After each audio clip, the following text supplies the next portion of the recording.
Greetings, Wambui, Bahati here. Wambui made it. Yes, it is possible to make an Afghan throw or blanket without the Afghan loom. You can make an Afghan using the long or oblong loom. You can also make an Afghan using the round loom if you use the procedure that we would use to make a flat scarf. Once you've made a section as wide as you can make it or as wide as you choose to make it on your long loom or on your round loom, then you're going to repeat that again and make another section that is the exact same length as the first section. You're going to join those two together. If that's not wide enough or you want it wider, make another section using your long loom or using your round loom, using the technique that would be used to make a flat scarf. So you're going to just make section, then make another section, make another section. You can make as many sections as you want. Just try to get them or make sure they are the same length. And then you can piece them or join them together and make yourself a fabulous blanket, Afghan, or throw. In this video right now, I'm going to show you one way to join those sections together. There are many ways to join the sections. I'm going to show you one in this video, and this is called the whip stitch. We're going to pretend that these are our sections that we have loom knitted. Now, it could be that you loom knitted this on the round loom and you were very careful to use at least 2 different types of stitches so that your section did come out flat and it didn't roll in on itself. Or it could be that you loom knitted these sections on the long or oblong loom. Whatever you did, you got your sections together, and once you did a few sections, you realized you needed to join your sections together in order to make your Afghan throw or blanket the width that you wanted it to be. Unlike my samples here, though, yours match in size and length. You were very careful to try to make all your sections the same size and as close as possible in the same length. So then what you do is you're going to put your sections together. You want to look at your sections. Now, I realize that your sections are probably going to be a lot larger than this, so it's going to be difficult to just lay them all out side by side like this, perhaps. But what you do want to do is look at your sections, and sometimes there's just a slight difference in how one side looked, even though you were working the same stitches, but it's just sometimes one side just looks a little different than the other. So what you want to do is you're going to look at all of your sections and you're going to try to make sure that the sides that look pretty close to the same, you want them to be all turned up.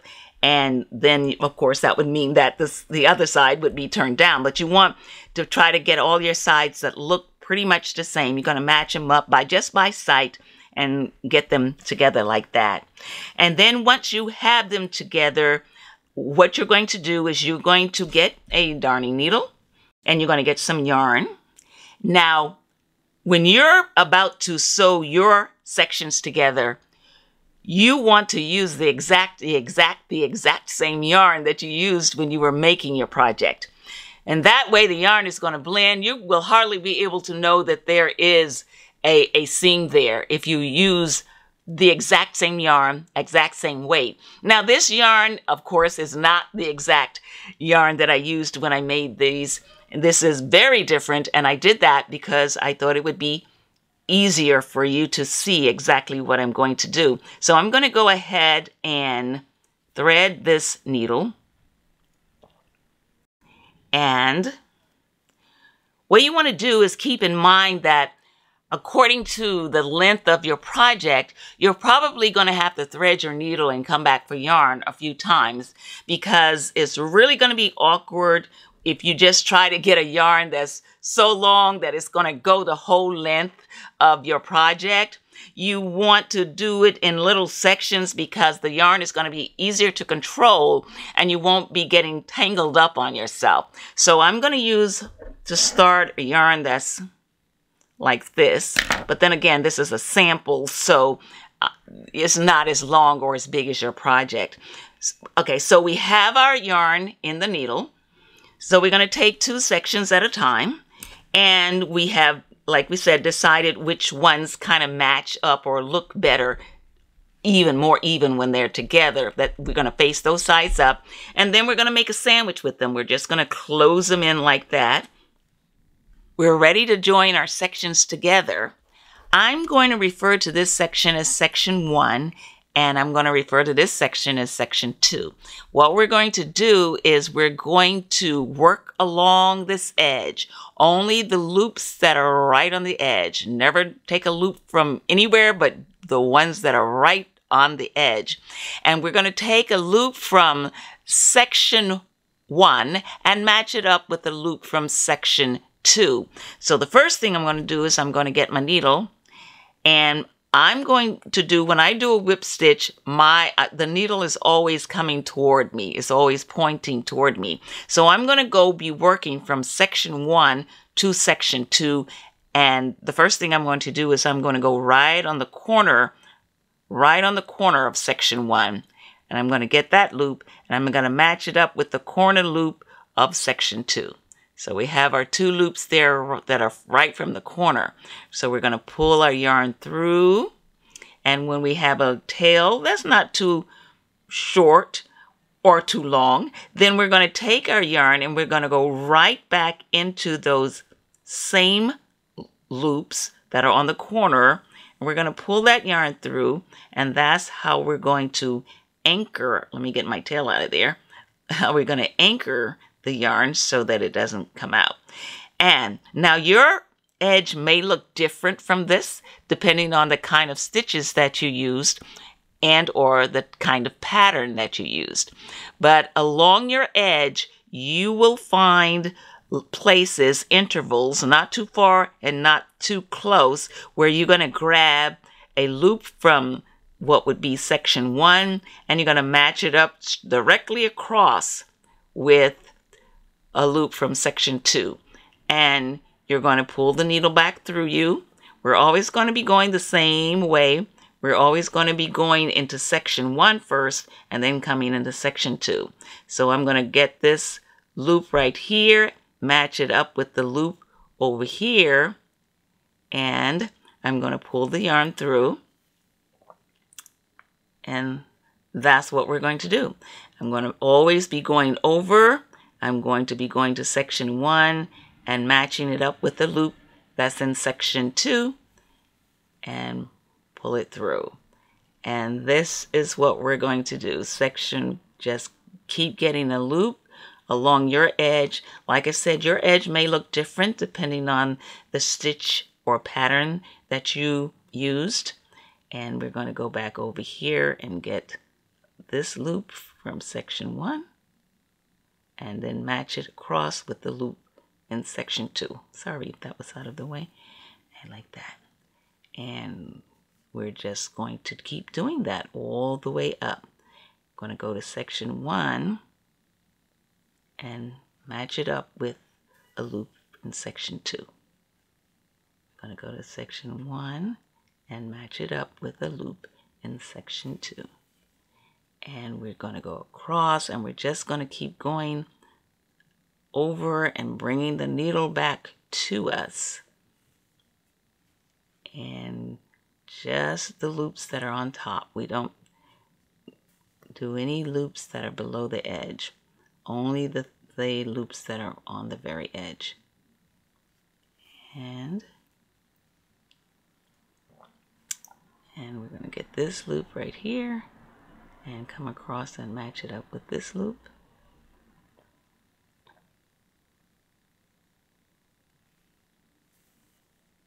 Okay, and now the same thing. We're going to go over here, get this loop, match it up with that loop. Okay, and we're going to get this loop right here and match it up with that loop right there. This loop, that loop, and we're going to get this loop and this loop.